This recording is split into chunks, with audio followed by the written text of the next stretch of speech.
Goosebumps. They're so good, it's scary.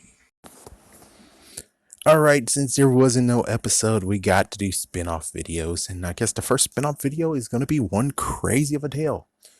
I just came up with it, but we'll try to iron it to make it actually a good fact, which is not a fact, it's just a theory. I'm not going to say that other part, because if I do, then MadPat is going to sue me. A Goosebumps theory. But anyways, we see that Monster Blood turn green. We saw that at the end of the whole entire first release of the books until the Goosebumps 2000.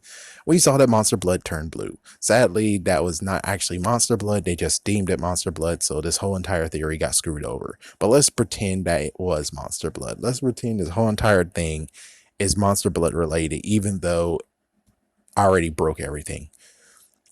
So let's say that the blue Monster Blood was actually the Monster Blood that got inactive. So it got inactive, but the magic actually did something to the expiration date. So instead of it not being used again, it actually turns and twists itself to becoming blue.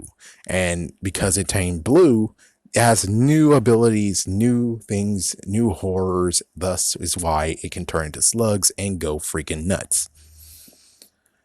Now, let's say there's actually other cans of Monster Blood, and let's say there's some freaking nut job who actually was hoarding Monster Blood because, well, technically Monster Blood is kind of hard to come by. So if one person actually finds cans and bring all the cans together and they all expire and stuff, then it could actually equal to a messed up part of all those cans of Monster Blood, even though there's no evidence of it. But hey, we don't know what happens when King JellyJam actually eats an object or something, or engulfs an object. So he could easily say that King JellyJam actually is a bunch of Monster Blood that got expired. So instead of, you saw what happened with one can of Monster Blood, it turns blue. But if you have multiple cans together, it turns purple and turns into an actual entity. Now, as for the idea of being like, oh yeah, but you said that all Monster Blood, remember, all Monster Blood actually supposed to be enchanted to go kill Evan.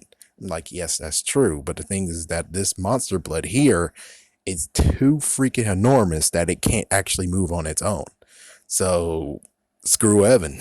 Not to mention the blue Monster Blood, I don't think it actually attacked Evan at all. It just went freaking nuts because it has its own nature. But anyways, yeah, this thing actually got destroyed anyways, considering the blue wasn't even Monster Blood, so damn. But it does bring the question of, where did Camp JellyJam come from? Well, how long has that camp been there? We don't know that part. So I think maybe decades upon decades, it's been secretly done to where he actually does it. And who knows, maybe the previous champions, which we don't understand, but the previous champions grew up and they became the counselors, while the other ones that got old got eaten. It solves itself. I mean, yeah, it's like it's a well-ironed machine of where it's like he's screwing over kids. He's basically just screwing over kids. Of course, yes, the original adults counselors. But for all we know, I think this might have actually been a real normal camp. But then he came somehow, which who knows how he came. Maybe he was actually, maybe he had some slumber and someone woke him up. Just like in that one short episode of Dexter's Laboratory, you know, the one with the guy who actually was in the crust of the earth and he's like, I'm trying to sleep. Yeah, you know, that big, huge lava monster. Same exact idea. He was asleep, but then you woke him up and now he's stinking. So apparently, if you actually put him back to sleep, which would actually be a good addition to it, if they were like, and we have kids who play chess, so they can actually figure out how exactly to induce sleep on this guy so he can actually not kill himself anymore because he smells, and everyone can go free.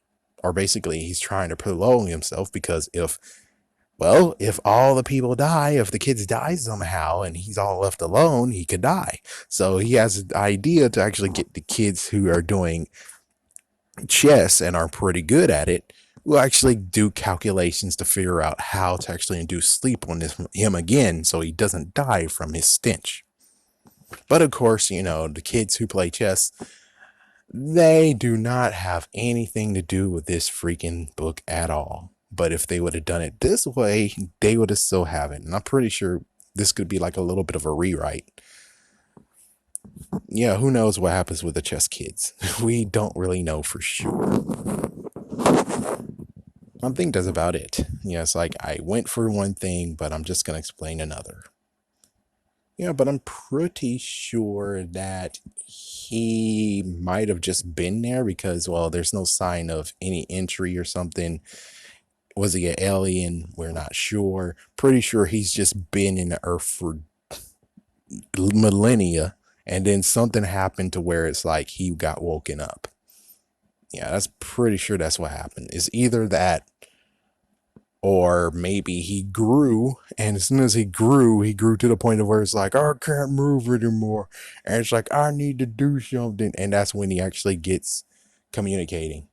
For all we know, it could actually be even maybe a witch's spell. It's like, yeah, maybe this could actually be a accidentally oopsie that Sarah Beth? Yeah, Sarah Beth. Maybe she was a part of this crap, and she actually, as soon as she died, her sealed magical beast has just been awakened, and well, there you go. But of course, we again have no evidence to link to anywhere, and I wish there was evidence, but well, you know. Have a scary day. Have a scary night.